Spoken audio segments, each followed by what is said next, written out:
यो चाहिँ मेची राजमार्ग अन्तर्गत इलामको राजद्वाली खण्ड हो।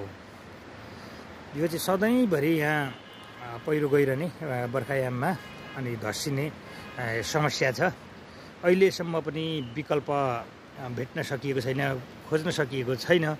विकल्पका लागि भनेर केही सडकहरू त खुलेका छन्, तर तिनलाई पनि गत असोज 18 को भलबाढीले छेदविच्छेद नै बनाएको छ।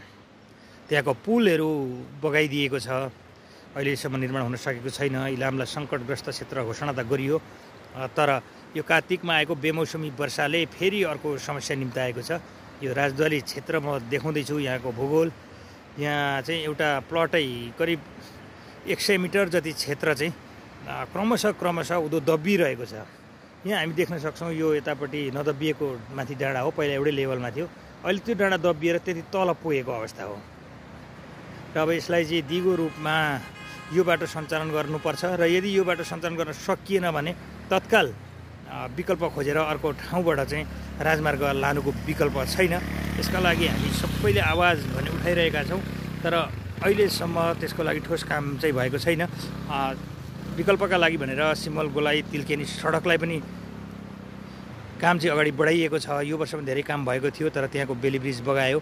त्यसै गरी इलामबाट छोटो दूरीमा झापा झर्ने केचना कञ्चनजङ्घा मार्ग को पनि काम अगाडि बढेको छ, तर त्यहाँ समयमा काम हुन सकेको छैन। निर्माण व्यवसायीहरूले समयमा काम नगरेको एकातिर गुनासो छ भने पुवा खोलामा लगाएको बेली ब्रिज पनि अस्ति असोज 18 गते बगाएको छ। त्यसै गरी बेलासेको पुल पनि भाँसिएको छ।